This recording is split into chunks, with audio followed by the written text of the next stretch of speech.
Good afternoon. My name is Juliane Canfield. I'm the director of Deutsches Haus at NYU. We are very thrilled to present this conversation among Hengameh Yaghoobifarah, Sharon Dodua Otoo, Sasha Marianna Salzmann, and Jon Cho-Polizzi, which will be moderated by Tiffany Florvil, to celebrate the digital publication of the English language translation of Your Homeland is Our Nightmare, Eure Heimat ist unser Albtraum, with Transit Journal. Eure Heimat ist unser Albtraum, edited by Fatma Aydemir and Hengameh Yaghoobifarah, appeared, published by Ullstein Verlag in Germany on February 22nd, 2019, the one-year anniversary of the then Interior Minister Horst Seehofer renaming the German Ministry of the Interior as the Federal Ministry of the Interior, Building and Homeland, or Heimatministerium, Homeland Ministry for short. The introduction of the controversial term Heimat, homeland, which has served right-wing populists and right-wing extremists as a battle cry against all those who do not correspond to this ideal, grounds for dismissing their very right to exist in this country, to quote Aydemir and Yaghoobifarah from their foreword to Eure Heimat ist unser Albtraum, prompted the 14 powerful essays that comprise Eure Heimat ist unser Albtraum. The authors asked their readers to position themselves regarding the following questions. Do I want to live in a society oriented around folkish, racist, anti-Semitic, sexist, heteronormative, and trans-antagonistic structures? Or would I rather be part of a society in which every individual, whether Black and or Jewish and or Muslim and or woman and or queer and or non-binary and or poor and or differently abled, is treated equally? Our moderated panel today will revisit these important and continuously timely questions, alas, from the perspective of 2022 and also in the context of the new German coalition government.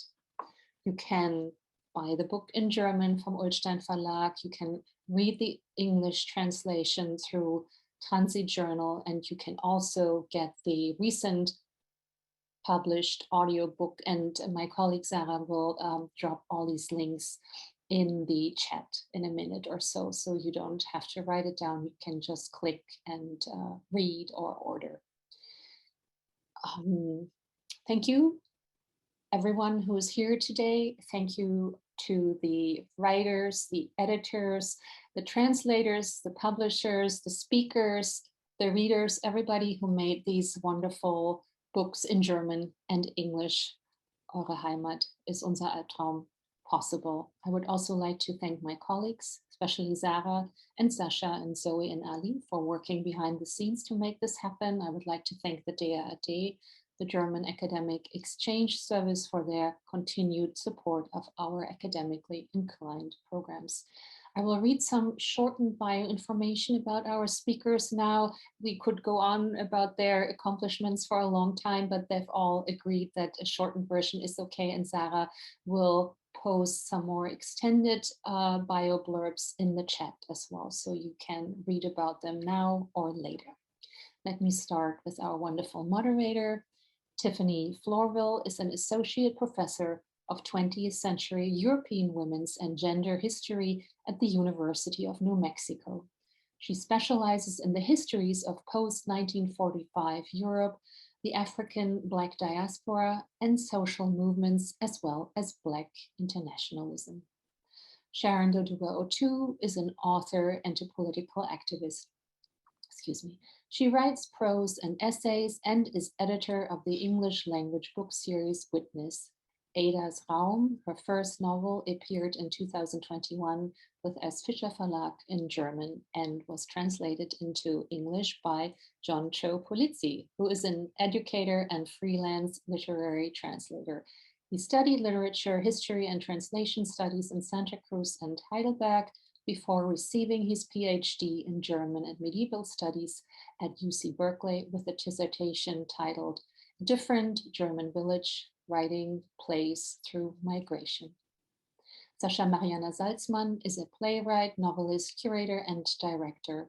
In 2017, Salzmann finished their first novel, Beside Myself, which has been translated into 16 languages and won 2 major German awards for Best Debut Novel. In 2021, their second novel, Im Menschen muss alles herrlich sein, was as well nominated for the German Book Prize. Hengameh Yaghoobifarah studied media and cultural studies and Scandinavian studies in Freiburg and Linköping. They are an editor for Missy magazine and also a freelance writer for German media outlets, including the Taz newspaper. Their debut novel, Ministerium der Träume, Ministry of Dreams, was published in 2021. Let me just mention one upcoming event that I think you all might be interested in. On February 23rd, we are doing a conversation between Fatma Aydemir and Mohammed Amjahid, and Fatma, of course, being one of the co-editors of Eure Heimat ist unser Albtraum, and the topic they will be speaking about in a moderated conversation is Discourses and Likes, Emancipation Going Viral. This conversation will be moderated by Ulrich Baer from NYU. I'm about to finally hand things over to Tiffany. Thanks again, everybody, for being here. To you, the audience, you have the opportunity to put your comments and questions in writing in the Q&A function on the Zoom board at the bottom of your computer. And then Tiffany will address as many questions with the speakers as we possibly can. Thanks everybody for being here. Thanks for this book. And if you haven't read the book yet, please do. It will really change things. Thank you. Tiffany, the floor is yours. Thank you for those lovely introductions, Juliana. And I have to sort of say, I'm excited to moderate this conversation with all of these amazing, amazing people. I can't say enough. Go and get the book. It's blurred, but it's here. And please download and print the English translation from Transit. So without further ado, I think I'm going to ask the first question, guys, if that's okay. All right. So how do you authors perceive the current cultural level of awareness in German society, especially regarding questions of belonging and citizenship, especially for minoritized communities? Should I repeat? Yeah. Okay. So how do you guys perceive the current, cultural level of awareness in German society regarding questions of belonging and citizenship of minoritized communities? I'm happy to make a start, if that's okay with everybody. Go, Sharon. I guess. Hello. I guess the question would depend on which parts of German society we would be focusing on, right? Some of the questions and issues that we discuss in the book were issues and discussions we were having long before, right? Horst Seehofer decided to do this Heimatministerium. The difference being that Hengameh and Fatma went for the step of saying, okay, we're going to pull together these different authors and do the hard work of finding a publishing house and then making sure that everyone's paid properly and making sure that the book is distributed properly and marketed properly and all of that stuff. So in my opinion, this is a great gift to the rest of German society who don't have access to these conversations through their own personal experiences. And for those people who don't experience the varying different levels of discrimination that we discuss in the book, I think it is becoming more and more, and there's a level of awareness that's growing, I would say, but I would say it's still very frustratingly low and slow, and often I find discussions circling around hurt feelings of people in privileged positions are much less focusing on the outcome of their actions or inaction, even in many cases. And that's what I find frustrating. So there is like a certain kind of vocabulary that we're using now, and references are being made to different people who are in the public sphere. But I think that it's still quite superficial, I would say. Yeah, that's my take. What do you all think? I think I can only agree with you. I have the impression that in the past, there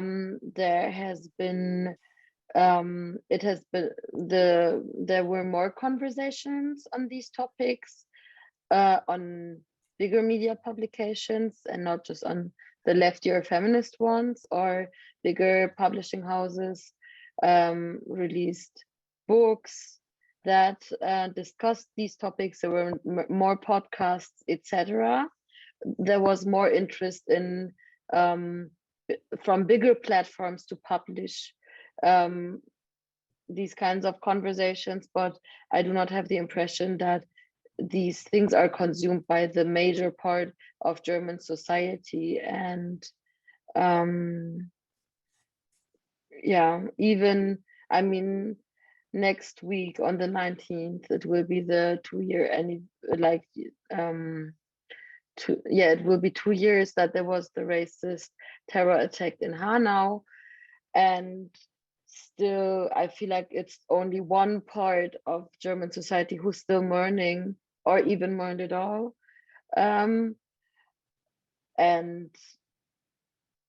so many others just like continued life when it happened, and just like celebrated Carnival, or won't even like remember what happened on the 19th of February. So I feel like, and that's just like one example, but I feel like we're definitely living in like perceiving the world very differently, like one part of the society, I will say, and then the bigger.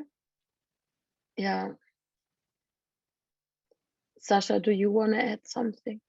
Yeah, I mean, I'm listening to you guys, and of course, I agree on everything. And I think my additional thought is that it's because it's only conversations and they're not helping. We're at the stage where capitalism basically captured every discourse and loves it. We got feminist shirts, we got our so-called woke, editors and people in institutions who pretend to understand what we're speaking about. But I think as long as I don't see consequences, and the consequences are quite rough for, the so-called dominant culture, or, the major part of society you guys been speaking about. As long as I don't see that, I don't believe a thing, because what we need is people in charge, and they're not, they're just not let through the, how do you say it? The glass ceiling, you say that in English, right? The glass ceiling. This is how it really feels. A lot of things are better in the cultural field. I think, like Tiffany, of course, there is a huge progress. And I remember Germany 10 years ago, and it was a nightmare.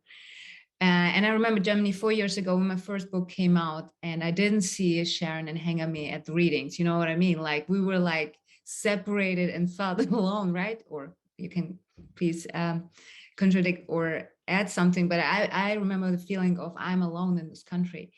And now we're hanging here thanks to Hengameh and Fatma, and a lot of people are bringing us together. But still, we knew before, and we're getting stronger by getting together. But it's not changing this country. I don't believe them.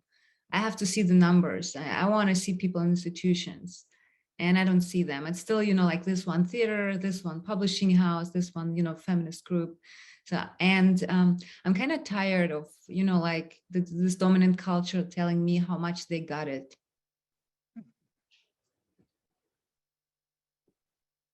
Yeah, I think, a lot of the other speakers here might be in a better position to speak about what's happening on the ground in Germany than I do, but maybe I could speak a little bit about the value of the larger project, kind of as I see it, with a little bit of critical distance, because I think it's this kind of cooperative work that really helps bring attention to these issues outside of immediate, activist or scholarly communities. And, activism can sometimes feel very isolating, or we move in really specific circles, like Sasha mentioned, that sort of speak to our own immediate interests and struggles. But I think I don't even really need to explain the kind of tunnel vision that we develop in academia, because I'm largely preaching to the choir here. But when you get these kind of far-reaching works that combine, literature, politics, journalism, cultural history, and activism all in one, then you start to branch out a little bit and build new kinds of community networks. And this allows people who maybe are only familiar with one particular discourse or one particular author to say, hey, these folks are all in communication now. And they're in communication with all of these other people. And there's this whole intersection of conversation around larger issues. And I think that's part of the reason why a work like Eure Heimat ist unser Albtraum makes the kind of stirrings that it does, because it helps people form alliances and start broadening their own understandings around these issues. And that was certainly part of my motivation in really pushing to get these essays translated, because having material like this available to us also helps us understand in an Anglophone context that, these same issues that we struggle with in the US are happening elsewhere too. And there's really a kind of tendency, especially in activism, but I think also in scholarship and just among the general public, to be very US centric and to act like our movements sort of define the discourse. And that's really just not the case. Absolutely, John. And I'm just like everyone, I want to snap, but you can't see my fingers snapping because they fade into the background. But exactly, I think you guys hit it on the nail. I think what was exciting for, just sort of to interject, what's exciting for me as not in a German department, I'm in a history department in which I cannot assign German texts. I have to assign them in translation. This is important to show them that like Germany's not a model. Like, I need you guys to recognize that Germany's not been a model. It's racist, and there's a lot of problematic issues in a country. I mean, yeah, my students, by the time they're like, okay, we get it, Germany's racist. But I think this helps me show the everyday experiences of racism that are so pervasive, not only in the everyday, but structurally. And so this is why this translation is so important. Aside from the German publication, which came out, but the translation is so important because it has a further reach in terms of where it can go in the classroom, and how it can be used to really push people to be attentive to the issues of racism on a larger scale. So I'll hush and ask my yeah. Can I also add that the thing that I really loved about this book and the translation project as well is that it wasn't only about raising awareness for people who don't have, who don't know about these things, although that I can see why that's of value, but it was also about connecting with people who experience these similar issues, but in a different national context. So for example, Adrienne, who translated my essay, is also a Black mother of a Black son, and had an emotional connection to what I'd written, and had a personal vested interest in translating it. And you can really feel that through the way she chooses the words she chooses to bring it into English. And I just found that really also powerful. And I'm motivated a lot with my writing, not so much to explain things to people who don't know about it, because there's a special kind of walking through the world with blinkers on if you don't know these things, but also just to offer some language to put experiences into words. And then maybe if somebody experiences that but didn't have the words to describe it, or thought they were alone and experience it, that they can see, okay, I'm not the only one going through this. So that's another aspect of the project that I really like. Then I also add something, because for me, it was actually not the project as, like a political statement. We all are engaged in this kind of text all the time, right? It was because it was Hengameh and Fatma, to be honest, because I knew that, you as political thinkers, as activists, as writers.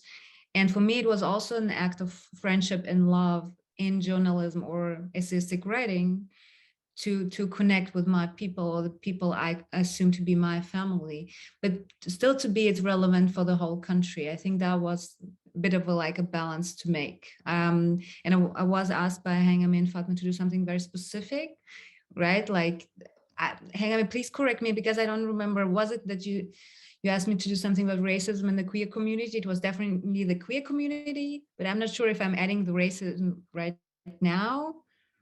But basically, at one point, I started to really write on the term of homo-nationalism, right? Coming from Yasbir Puar's definition.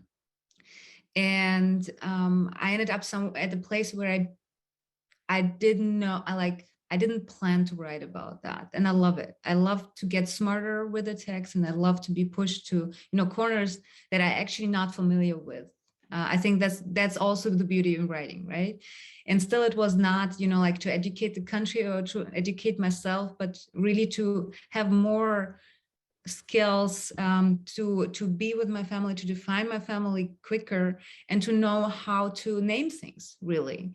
Because, like when you're surrounded by, like in Germany, we have this very clear idea that we're not homophobic because we have Berlin, right? If you have Berlin, you cannot be homophobic. And to, to really get into this mess and to understand yourself, what's the rhetorics and why is it so false? It was kind of a work I was asked to do, and I'm very, very glad Hengameh and Fatma asked me. Thank you so much. Yeah, getting really shy. Also, Germany doesn't only have Berlin, we also have Cologne. So I feel like you're kind of forgetting something over there, Sasha, when it comes to not being homophobic. No, but I'm very happy to hear that you two also perceived the book as something that is not in the first line educational, but focuses more on connecting different perspectives, because for Fatma and me, it was never a priority to make a book for white people or to educate people who are not in the know or something, but we wanted to center our voices, like anti-racist voices, queer voices, Black voices, Jewish voices, voices of people of color, because we just felt like everything that is, or like not everything, but so many books or podcasts or texts that are written by Black people and people of color, they are expected to still like be addressing a white audience, or if queer people write a straight audience, etc. And not only is that boring to me personally, but also it does not really take us anywhere. I feel it's often so the same thing, and maybe 2 or 3 additional things are explained by different people all the time in different tones, and it feels like a vinyl that is like broken and keeps repeating the same part, and you don't even get to experience the whole album. And I don't know, I feel like if we don't do not like even more projects like the one that Fatma and I did, and with all the books, like the novels that you wrote, I feel like it's still going on, and I'm looking forward to so much more that's gonna come from you and the other authors from the book. But it feels like these are the things that maintain my sanity, and that I don't feel like, okay, I don't want to read anything ever, only old stuff that I know is good, and no new things that are gonna be repetitive. No, but I'm happy that you also perceive the book as something that was for us and not like just mere education for white people. I think I'm going to transition to one of my questions because it's a great sort of segue. In many ways, you guys have really helped to create a dynamic public culture that affirms Black and people of color in Germany and other minoritized or marginalized communities. Do you see your writing, as a form of wake work, what Christina Sharp calls wake work? Christina Sharp really talks about it in a variety of ways. She considers it like a theory, a practice, and it's in regard to like the Black diaspora. But I think it can be applied here, because I think what this book kept screaming to me was that this was a form of wake work. This was a form of really pushing, not only forging community among you guys, but also like making a stance, a principled stance about why these voices matter in the German context. So could you potentially speak to that? Sorry, you guys are like, what is this woman doing? I was trying to translate weight work for myself, what that means, like doing the heavy lifting, you mean, like that? Yeah, so it's in her 2016 book, but she thinks of it as like a consciousness, it's like a cultural production, it's like a variety of things that deal with, so in her case, it's dealing with like the aftermath of slavery and colonialism and how that comes to the fore in a variety of cultural productions. But I think the book also represents wake work. So I think like Fatima and Hengameh really did do wake work by bringing you guys together to explore even more wake work. So I'm wondering what you think about that in some capacity, if that makes more sense. Yeah, it was, I've also edited books myself, so I had some idea of what was going in, what the amount of work was going into what Fatma and Hengameh did. And I also wanted to agree with Sasha. I also, I get quite a few requests actually to participate in anthologies, and mostly I turn them down for lack of time. But when I received Hengameh's email, I was like, yes. And it was because it was these two particular people who asked me, and I felt like I could trust them with my words and my experience. So yeah, there was weight work that was done way before the actual work on this book, that I had seen through what they had done in the past, that these were people that I wanted to be in the same book with and associated. And I felt very honored that I'd been asked. And then with regards to my own specific essay, I knew that I wanted to write, or I was asked to write about what it means to be a Black parent raising Black children in a predominantly white society.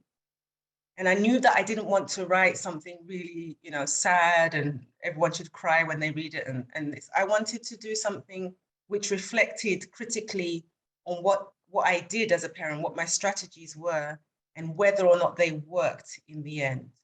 And so it felt to me quite obvious that I wouldn't be able to do that essay alone. And I also asked Hengameh and Fatma if it would be okay if I had a conversation with one of my children. And luckily that was okay. And then, yeah, my contribution to the book is a summary of our conversation. Some of it is verbatim and some of it is a reflection on what I thought. And that was definitely work, but it was also very healing in a way. It was important because there was a lot of things that went wrong, which didn't have that much to do with me, as it turns out. At the time, I always thought, oh, I've done something wrong. I failed as a parent. But then in speaking with Tyrell about what he'd been through and what we'd been through as a family, I realized that it was not that, I can choose to do one thing or I can choose to do the next thing. But the whole context of racism in the German education system is going to outweigh me each time, right? So it was very healing to be able to discuss it with him and to think through things through his perspective. I hope that answers your question a little bit. It does. Sasha, would you? Yeah, it's like, unfortunately or luckily for me, I think it was the opposite of Sharon's experience, because I started like, so inspired and excited about this invitation. And then I was like enraged for weeks, just because as I mentioned, I got into this material of what homonationalism in Germany is. And it's like, it's weird to speak about the German society in the States, because I have a feeling that, like a lot of discourses we got here are copied from the States, but they're not the same thing. And we don't even know what we talk about. We mix up terms. And so it's kind of like it was a challenge to take the term homonationalism and take actual politicians who were in very important positions by the moment I was writing. And fun fact, one of the major guys I was so furious about, I'm writing furiously about, explaining his racism and how he used his homosexuality to say all the things he had to say. He became, the man in charge for managing the coronavirus in Germany. And that is really wild, so you spend weeks hating this guy and explaining like maths, really, proving why he's wrong. And now he's in charge of the health of this country. So, it's also an important experience. You have to know that. But it's also so weird to know that the guy who's saying that he's afraid of Muslims in gyms, right? And he is afraid of so-called Muslim countries because they're going to kill him for being gay. He's in charge of, handling the pandemic. So that's the bridge I was working with, and now I'm there. And I think it's just, it's important to know that. And there was unfortunately no healing moment. But I guess that's what essayistic writing is for me, or had to be in this moment. There is nothing nice to say about this country when it comes to homophobia, and especially homonationalism, where they really use their so-called, gay-friendly attitude for all the excuses they do, the obvious ones.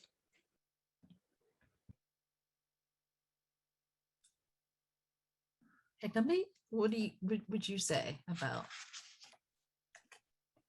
I mean, Fatma and I didn't do the book because we were like, let's do wake work.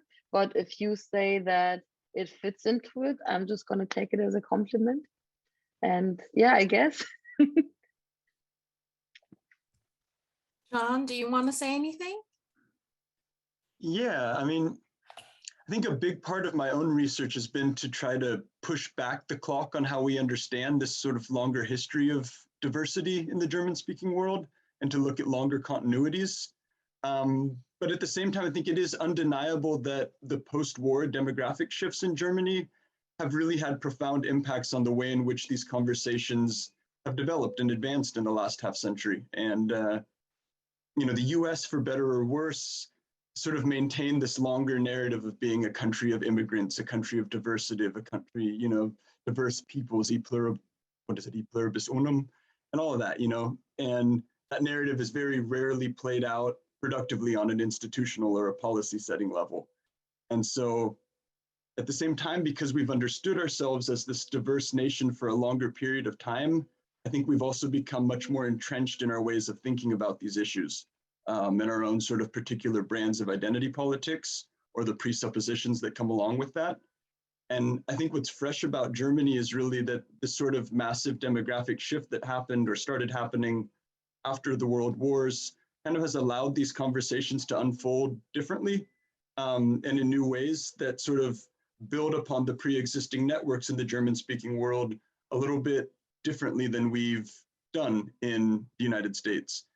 And in a nation where we've kind of always conceptualized ourselves as being a country of immigrants, but where, all immigrants are clearly not created equally, and not everyone here is an immigrant to begin with, we might be less inclined to think productively about the value of intersectionality or value of a concept like radical diversity, where we don't necessarily have to agree on every point or pursue the exact same kind of issues, but we have to agree on these basic fundamentals that each and every one of our positionalities matters.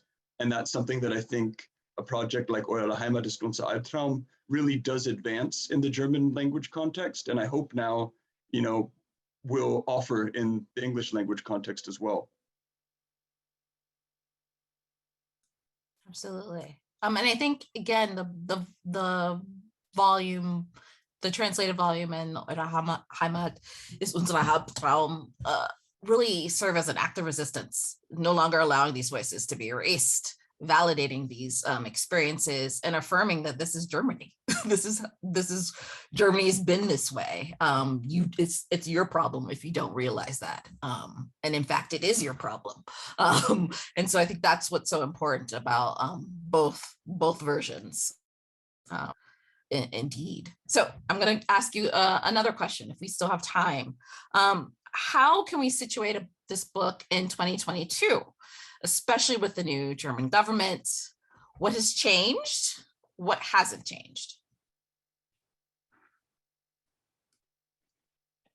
I feel like often when I think back to the book, there's like a big bag of mixed feelings, not mixed feeling in a way that there's bad feelings around it, but like there is a lot of ambivalence, because on the one hand, I'm really happy we did it, and every time I open it or read from it, and not necessarily my own text, but the others, I'm so happy we did it because I appreciate every piece of writing that is in there. And on the other hand, I mean, we didn't want to change the society with this book. It's just a book, but still seeing that everything's continuing, and now the new government is at least not with the conservative parties, CDU and CSU, but we have the neoliberal FDP, and like I'm also not a big fan of the other two parties, so it feels like, okay, now people feel like the big enemy is gone, so we can relax a little, and they don't and I feel like people not that they love everything that the new government does, but they threw in some things that people can be excited about, like the legalization of cannabis, or that they want queer families to have better access to like by law be more equal to cishet families, but they still do very bad like social politics, or there's still like the border politics haven't changed. So then, because everything is continuing or bad things keep happening, then sometimes I feel like not just that book, but everything that we're doing, it feels so pointless. And I'm a very pessimistic person, I guess, and like expect too much change that is a consequence of just books, I guess. But it feels harder to be super excited about the project when I see that so there's this group of people who read it and even loved it, or read it and had critique about it, which is also I take that, but then there's the bigger part of the society that is not changing, and yeah, like anti-Semitic and racist things keep happening, and that's frustrating. But I'm very happy that it got translated and that it is now available to a bigger audience, not just in the US, but even in Germany, because there's also a lot of people that might find something in that book who live in Germany but who don't speak German. So I'm super grateful that Jon and the other translators, the work you put into the translations, that's amazing. If I may add, I'm also a pessimist, as you know, Hengameh, but I do see a lot of, not reasons to be, like to be optimistic, but I do see change. And I think, like, I keep, keep recalling what Angel Davis said in I think it was a talk I saw on YouTube. I'm standing on the shoulders of generations and generations of people who died for me standing here. And, like we didn't invent what we're writing about. We are on the shoulders of so many people. We will never know their names, right? And people will not remember our names, which is fine too. But I have the feeling this is what we're working for. And me remembering the anti-Semitic experiences I had in my childhood, and I am in touch with, like queer Jewish community here. They're still facing anti-Semitism, homophobia, all of that, but it's slightly changing, and it's slightly changing because we all do the work we do. And I think it's also slightly changing because we are standing shoulder to shoulder. I feel that the isolation that I was facing when I grew up in Germany, doesn't have to be the reality of a, you know, queer Jewish kid today. It doesn't have to, it can be. And the society is not doing really well with, you know, like preventing that. But there are so many opportunities to connect and to do better. So I think that the government, of course, obviously is a disaster, but I don't remember one government that is not a disaster, guys. Please remind me of one government who didn't, you know, like really lost our head about. But I think that it's, on one hand, it's good for the writers to keep up, you know what I mean? Like it's provocative enough. And on the other hand, the whoever that is, the big majority, they're always being lazy and just cared about their stuff. You know, if it was CDU, it didn't bother them because it was not about them. They were inside the border. They didn't care about our border politics. And now they don't care because they say, oh, the Green Party is in charge. So what can happen? What's possibly the worst that can happen? Nobody's going to shoot. But I think that it's not, we will not change this part of the society, but we're kind of like, you know, like we're creating our own narrative of Germany. And this is new. This is like the first time we're so visible, and it's going to be better from now on. So I'd love to add a couple of thoughts. I agree with everything that you both have said already. So I'm not going to comment on the government situation. That's all been said. I wanted to come back to a point about just the act of publishing this book. I remember one of the things you told me, Hengameh, was, and it wasn't only you who told me this, I'd heard it from other people as well. It's incredibly difficult to publish an anthology in Germany. It's not done actually because it's considered to be a lost cause, or you're not going to make much money from it. So one of the things that you managed to do was to really convince Ullstein to actually put money into this book and pay everybody properly for their contributions and such, which meant that I think this meant, because Eure Heimat ist unser Albtraum was so successful actually as a product, right? It actually sold, that it meant that other books became possible that hadn't been conceived of that way before. So I remember then the next book I was asked to contribute to anthology was Klasse und Kampf, which is a book about class discrimination in Germany, based on the same model as, it was literally said, like Eure Heimat ist unser Albtraum. And I think this is nice because I remember when I was, I went to my favorite bookstore and I was like, man, the publishers say these books don't sell. And they said, we want more anthologies. Anthologies are really good for people, you know, you read a chapter at a time and you reflect on different positions and authors. And I think that's something that really that was a real big step, I think, for German language publishing. At least that's what I understood. I wonder what you both think, or what Jon thinks.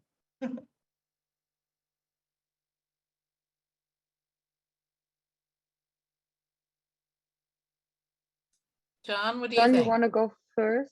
Yeah, I mean, I was thinking more about sort of commenting on the initial question at first, but I certainly agree. I mean, there's a lot of power in this sort of anthology and in bringing together these kinds of different voices. And this really sets a new standard for that. And I think that's a really important thing because it gives a model by which this can be, you know, for lack of better words, economically successful. And that's really important in the publishing world. On the other hand, I think Ullstein has been really, really great about, you know, giving Transit the right to publish this stuff online and make it open access. And, you know, on the one hand, to be cynical, you know, that also makes their work available to a broader audience and probably increases the overall purchases of the original German. But on the other hand, you know, this entire collection is now available for free to anyone with an internet connection. And I think that's really amazing. To go back to sort of situating the book in 2022, I think on the one hand, concepts like, you know, Vielfalt, diversity, they've really become a part of the public platform for most political parties now. And they've taken sort of center stage in redefining, you know, what a forward-thinking Germany looks like moving into the 21st century. And I agree, this is completely on a surface level, but on the other hand, the surface level also matters. And I think we do start to see a certain discursive shift away from, you know, things that we saw in the first decades of the 21st century, where political parties were trying to reclaim these words and, these talking points from the far right and reappropriate something like Heimat because, that just really wasn't working and it wasn't necessary. In the left, we have our own words and we have our own talking points. And I think, like Hengameh said in our last reading event, we don't need to ask permission to sit at someone else's table. We can make our own table, or we already have made our own table. And I think that that's something that this book has really made public and made available for people to realize. And I think there's a lot of value in that just intrinsically.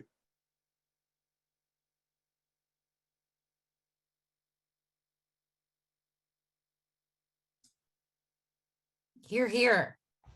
Yeah, I think everything that you guys have said is on point. I have one last question, if I may, and it's basically dealing with the translation, Jon, and the inability to be more inclusive in terms of Black and POC translators in the German context, as well as in the US context. This is why the translation is such a wonderful and powerful piece, because it does bring more visibility to those translators. Can we talk about maybe the impetus in sort of pushing the project and the visibility of translators in particular, of Black and POC translators in particular? Yeah, I think that's huge. And I think within the translator community, there is a really big gap between the people that are doing this work and the people that are, writing the original pieces. And that's just completely undeniable. And really the biggest hurdle going into this project is that it was all voluntary work. It started out as a graduate student project and our translators weren't paid for the labor that we did. This was all a labor of love. And that is a huge hurdle because it then becomes a question of access, right? And of privilege. Who can volunteer this many hours of their time and who has the immediate reach and the ability to even become part of that conversation. And, then from there, who's willing to burn the midnight oil and to do all this work on top of their normal workload for free. And I tried to be really proactive and reach out to a lot of really, talented young translators that I know, scholars and writers of color, people who represent these same minoritized communities that a work like Eure Heimat ist unser Albtraum is trying to bring into conversation. But of course, this is also really challenging because then I'm in this position where I'm reaching out to people and saying, hey, I think you're doing amazing work and I really want to support that. But how about you do me this huge favor now and I don't give you any money in return because, I'm also not being paid for these translations. And so, of course, inevitably, not everyone could participate and not everyone could ultimately dedicate that much time to this project. I think going into it, we had really a ton of support and a ton of people that were really interested in being a part of it. And then as soon as I kind of made the stipulations clear and said, none of us are going to be paid and this is going to be a ton of work and there's going to be a ton of back and forth and this is going to be a really big commitment of time and I can't give you any money for this, but it's going to raise some visibility on your own work because your name's going to be out there. That's just the reality of that, is that not everyone can do a project like this. And so a lot of people dropped out who were initially really interested in being a part of it. I think over the course of the last few years, we did bring together a really amazing team and we really did make great efforts to find translators who the authors wanted to work with whenever possible and, support people who maybe couldn't do it within a certain time limit and give them extensions and try and make as many people who were interested be able to do this work that they could or that we could.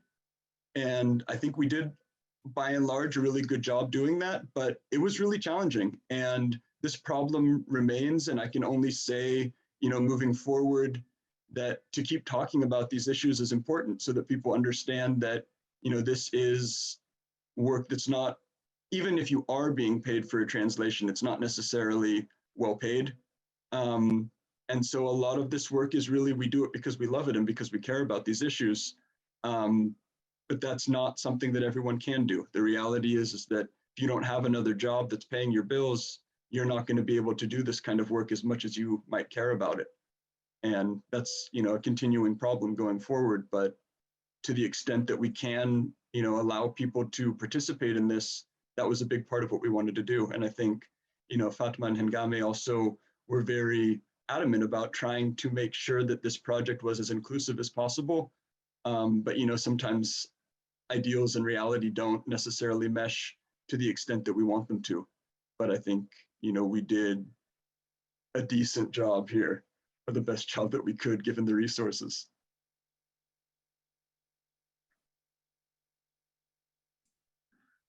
Okay, any sort of other sort of statements about the translation process and working with translators? Yeah, I think I just wanted to say thank you. I think we did exchange a lot of thank yous and really big admiration for your work, but I just wanted to say that I know so many translators, and I met so many people who had, you know, like who had to translate my text, and I always came across this question I had to ask at one point: how much did you get? And I think it's unbearable, and I think it's horrific, because translators for me are as important as writers. And I'm not saying it because we got a translator in this room. Like I say it, you know, panels, I say it all the time, because it is like I translated myself, but that was really an act of love. I didn't have to do it for the money. And I know that it is a creation. It's not, you know, like transferring one word to another language, and everybody who tried to translate knows it. So for me, it's like really not less than any other arts. So I'm sorry that it's not being valued that way. And thank you to all the translators, of course.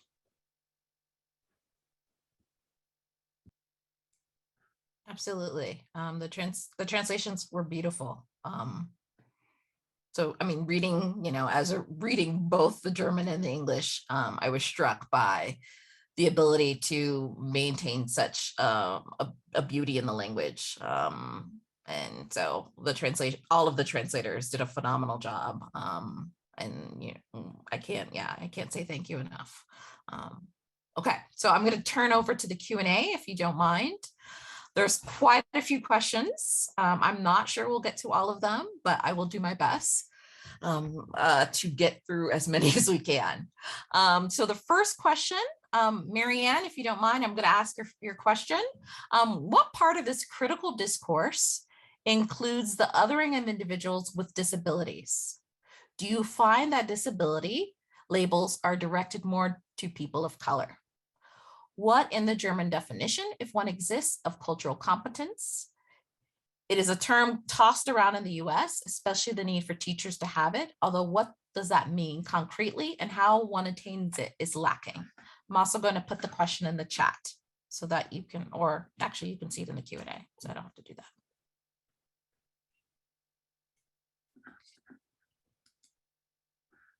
It's in the answered section. I think Sarah just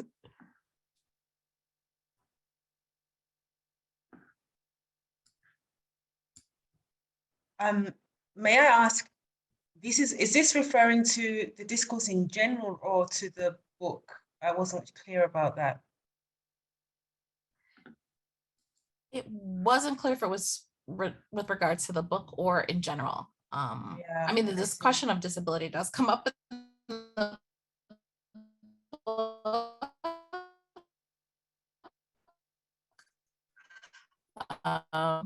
Marianne, send us a clarification in the Q&A. Book.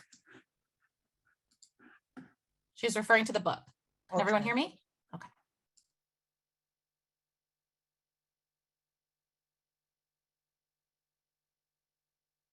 Yeah, I'm not fit in the disability movement, disability rights movement in Germany.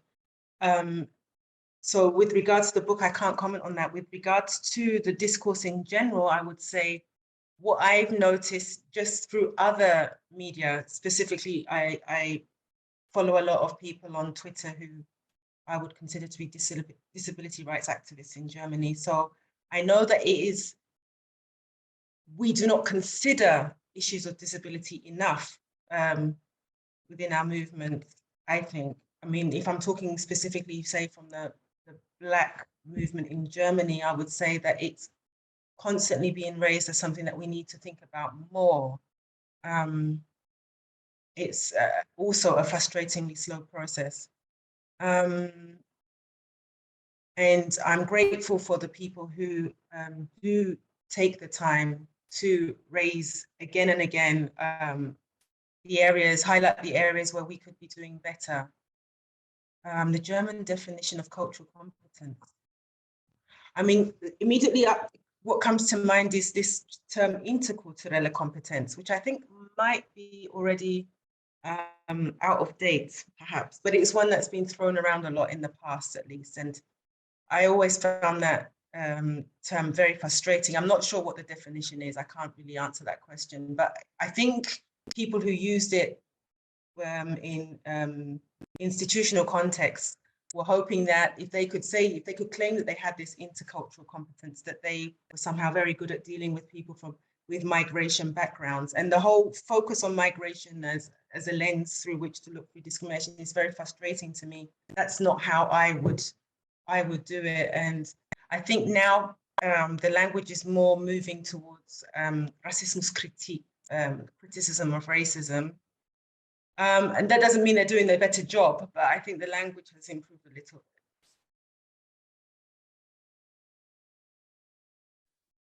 Yeah, if I could maybe speak just real quickly. I see, Marianne, you had a follow-up question as well as to whether the book will be or is being translated into Braille. Not that I'm aware of, although I think I would certainly be really open to that if there are people doing that work that are interested in, taking this further. It's been almost a 3-year project to translate the essays from German into English, and this has sort of just been released at the end of December. But, if there are people that are interested in translating these onward into Braille, that would be something, you could reach out to me. I would be interested in pursuing. I have noticed, at least in some German reading contexts, that they have had people translating into sign language at readings. And, this is not always a resource that's available to us, but that's also something that I think is really important, and that something like Zoom, a platform like Zoom, really makes available to us, because you can have someone, doing that in parallel. And unfortunately, this event didn't have that, but that is definitely a really important thing to acknowledge.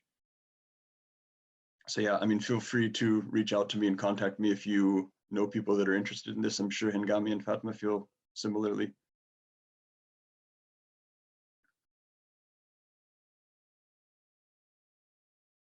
Okay, I will ask another question. So thanks so much for your great collective work. Can you share with us how this group of 14 writers came together? Also, how did you decide on the order of the essays in the book? I can answer that, or I can start. So, I mean, how this whole book project started was Fatma and I were having coffee and talking about what we're currently reading. And we were both reading anthologies from different countries that focus or centered the perspectives of Black and people of color. The book Fatma was reading was from the UK and mine was from Sweden, and we were talking about how cool it would be to do something like that in German, but just dreaming. And then we were like, okay, no, but let's write an expose and think about what it would look like. And we made a list of our favorite authors, and it was a bit longer than the 12 who we requested in the end, but we also, while brainstorming for authors, brainstormed for the concept. So who could write on what, and or what topics do we want to have, and who's someone who we think would write a good text about it. And then we made the requests and asked potentially, because at that time we didn't even have a publishing house, but before we wanted to go to the publishing houses, we knew it would have been good to just have a few names so they would know where it's going to go. And we were so happy that except for one person who we asked, everyone was into it. And yeah, then when we finally got into it, the arrangement, I don't even remember how we exactly did the arrangement. I think it was quite intuitive, because it felt like, okay, so this is the heavier one, this is the light one that is more lighthearted or funny, and it has to be like a good mix. Also, when it comes to the length, like not the 3 longest ones just right after each other. What is a good essay to start with? What is a good one to end with? Like, what feeling do we want the readers to be left with? Yeah, that was very intuitive, I would say. Yeah, I think that was the question. Or did I forget something? No, I think that was it. Okay. Here is another question. Hello, all. Thank you for a great book and translation. The original book came out in 2019 as a response to the Interior Ministry being renamed. Is there a particular reason that motivated the translation being published in 2021?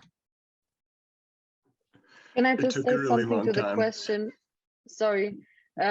Just one thing, the book was not a response to the ministry being renamed. That was like one, it played into it, but that was not, it was not a reaction to that only. Yeah, I mean, in terms of it coming out 3 years later in English translation, I think this is just the reality of how long it took to have all those different moving parts. The pandemic came right in the middle of the project. Initially, we also only had permission to translate the first half, and then Hengameh and Fatma did a lot of work behind the scenes and got us permission to do the whole thing. So, you know, this is just the reality of it. There was no particular deadline. I mean, we kept setting deadlines for ourselves, and then they kept being postponed because it took longer than planned. So no, there was no initial plan to release it when we did, although the release did correspond with the release of the Hörbuch, the audiobook. So that was really cool, but that just sort of wound up being a coincidence at the end.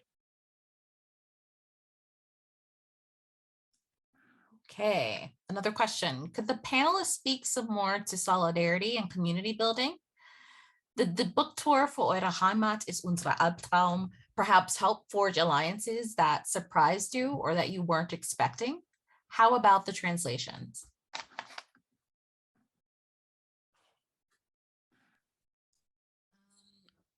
I try and maybe you dive in. There were no surprises, but it was an important stand because it was so public and it was beyond us having our coffees in private. You know what I mean? It was something that hasn't been done before in German context in that way.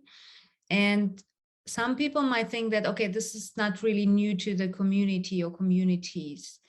Some people will say, okay, I never read a thing like that before, but I think for us, it's not that we all knew each other, but for us, it was more, I guess, making that point very official and very clear. And for me as a Jewish body, I have to say, I'm constantly like, you know, it's a wicked thing to be a Jew in Germany, no matter when, but now it's not better.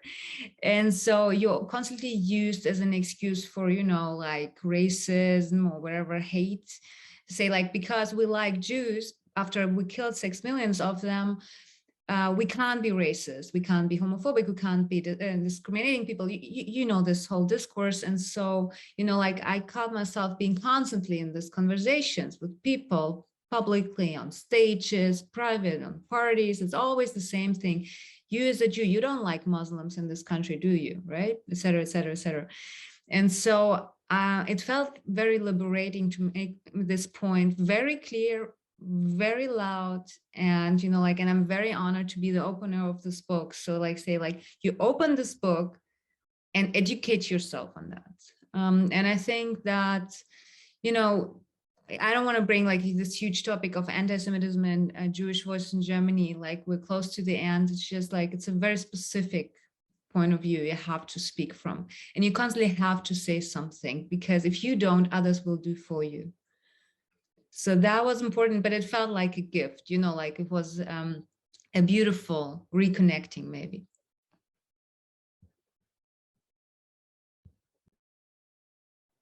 I also really enjoyed about the text in the book that there was such a range. There were there are a range of emotions, right? And you can read the book and be laughing at one minute and crying the next. And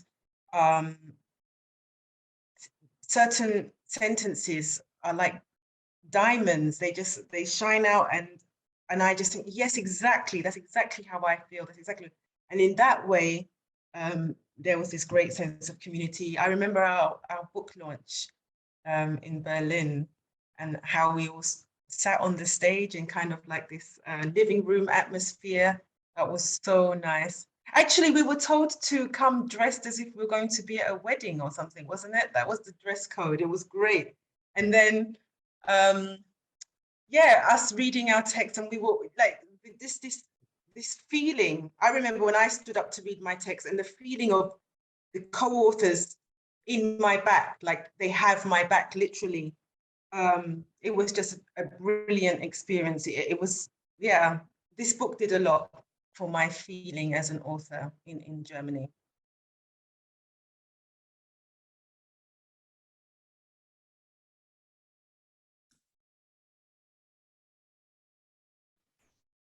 Okay.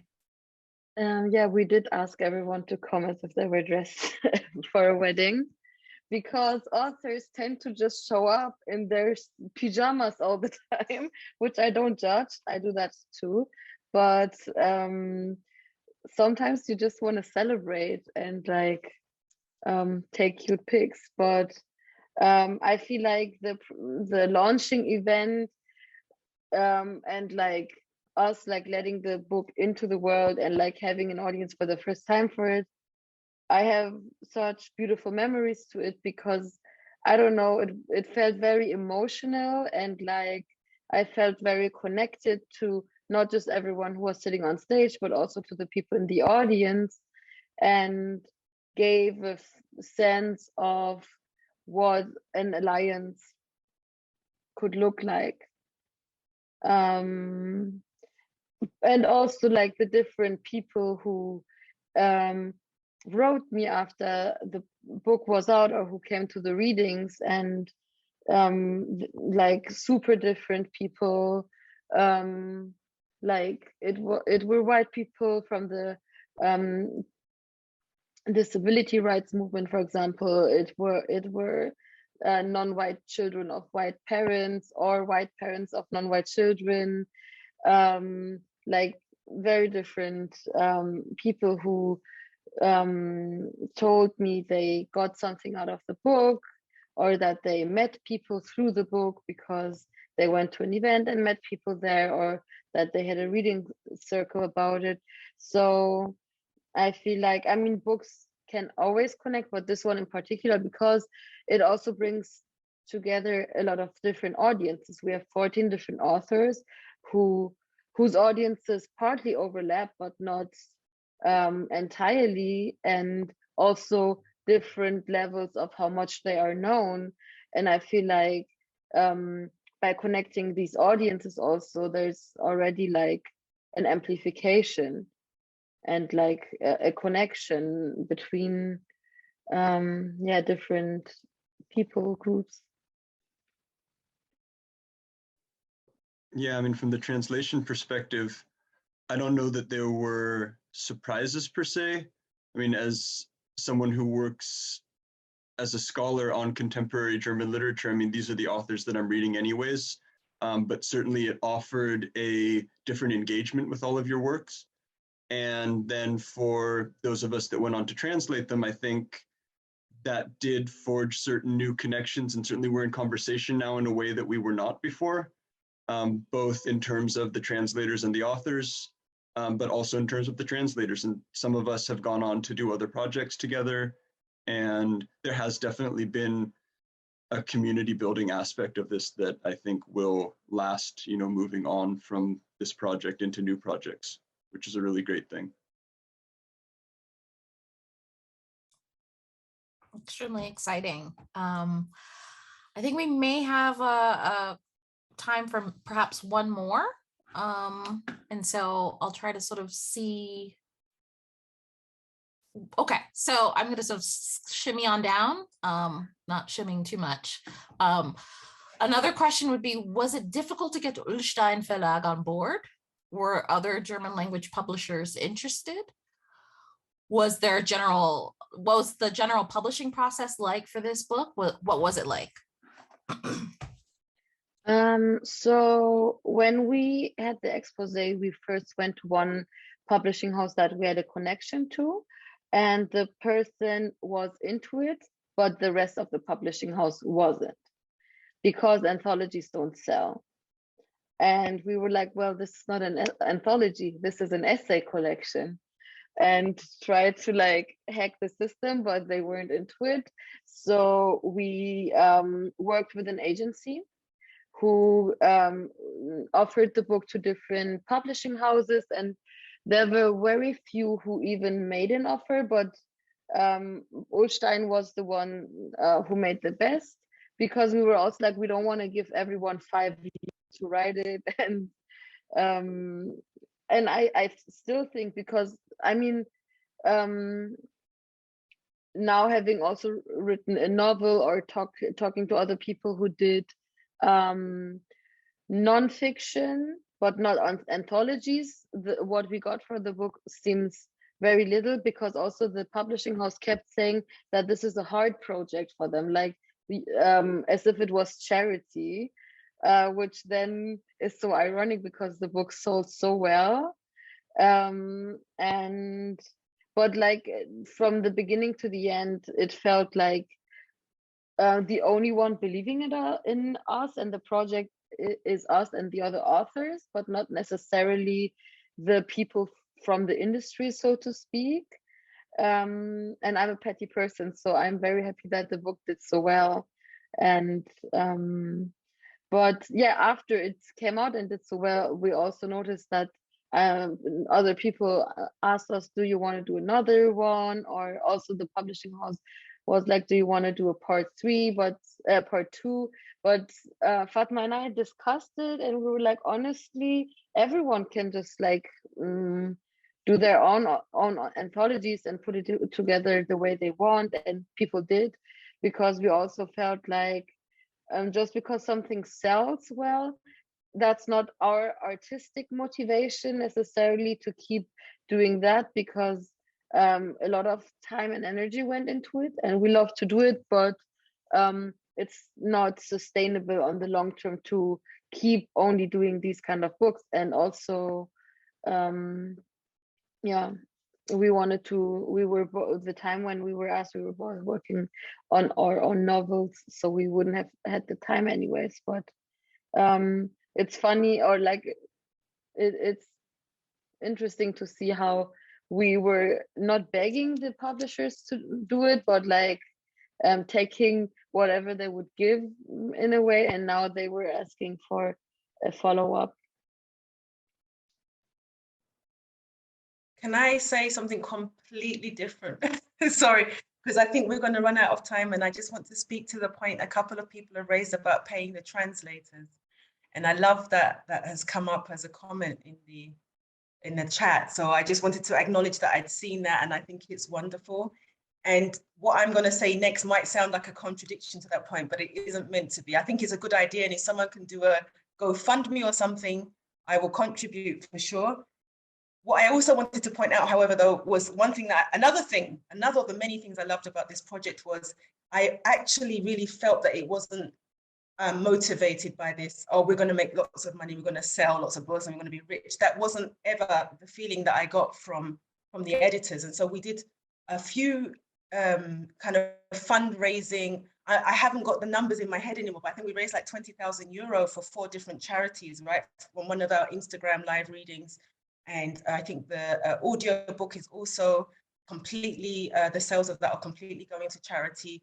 And I just think that this is another thing that really, there was a concrete outcome from Eure Heimat ist unser Albtraum, was it also put cash in the pockets of different charitable organizations. And that was the thing that I really loved about it also. Yeah, I mean, I can also sort of tie in a couple of the other questions that I saw come up in the comments in terms of just how the translators decided to do what they did. Initially, as I mentioned before, this was a project when I was still in grad school that I sort of conceptualized with some of the other grad students in the program at Berkeley. And we basically all said, hey, these are authors that we work on. These are authors that we like to read. Hey, wouldn't it be cool if I translate this one and you translate this one, because we're already familiar with these authors' works. Moving forward then, after the initial publication of the first couple of essays, there was a lot of sort of conversation around that, and a lot of people reaching out to me and sending me emails and saying, are you going to translate the whole thing? Can I be part of this? I'd like to translate this essay. Other translators that I knew writing me and saying, hey, this friend of mine is also a translator. They would love to work on, this if it moves forward. And so, in cases where moving forward, there were multiple authors or multiple translators that wanted to work on the same piece, sometimes I put them into conversation with the authors, or I took a look at all of the different translations and thought, this one is not necessarily better, but maybe seems to, follow the voice of the original a little bit more closely. And I tried to always be in conversation with the different authors if there were multiple translators interested. And then really just see what seemed the most realistic and who had the time to actually do this work. And it was always sort of an open conversation. It took a long time because a lot of people were involved. And ultimately, the translations that you see were those people that sort of stuck it out and did the work the whole time. There is no larger mechanism for paying all of us, so to speak. And I don't want to speak for all the other translators because, a lot of us live in really expensive places, and I'm sure a lot of us would love to have more money. But there isn't like an easy way for me to send money to all the different people that were involved. Certainly someone could set up a GoFundMe or something like that, but I think that everyone that did this work did it because they wanted to and because we thought it was important. And I think that was the big part of it that made it feel so special and made this something that we're all so proud of, is that we all really believed in what we were doing. And that's not always the case, especially in the world of paid translations. You're often doing stuff that, you're doing it for the money because you have to. And this was a case where everyone involved really wanted to be part of it. And that did make it feel really special.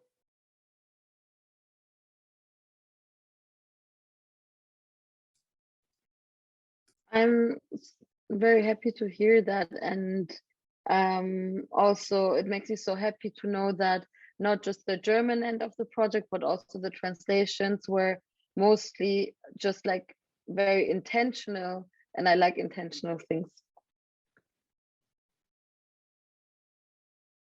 Okay, can I just say one comment? I think in terms of making sure the voice of the author was sort of, present in the translation, that was for me very powerful in terms of who the translators were of some of a few of whom I knew, and then also being familiar with the works. I felt like that was, I could get that from the English translation. So that's terribly powerful. And this is coming from me reading both the German and the English, but to see that and to intentionally shoot for that and with the translation is huge. This is also about visibility. This is of positionality. So I want to applaud you for really, pushing that, Jon, and really, being intentional about like, look, it has to be about voice. So it has to be about, can this person really, is this person also having these similar conversations? Is these, so I think that's extremely important. And thank you for doing it. And thank you for all of the other translators who did it.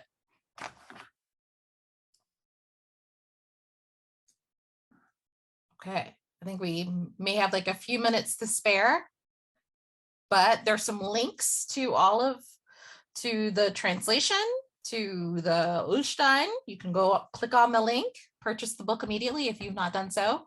You can also purchase the audiobook, which as Sharon mentioned, is going to charities. So all of this is important. Please consider purchasing it if you have not purchased it, and download the English edition. All right. Thank you, everybody.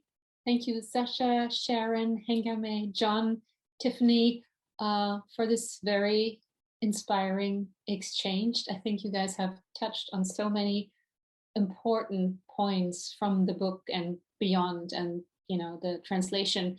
By the way, I think we should talk more once this is over. Sarah and I were just texting behind the scenes, so to speak, and we would like to help institutionally by organizing something to raise some money. And so let's keep talking about it.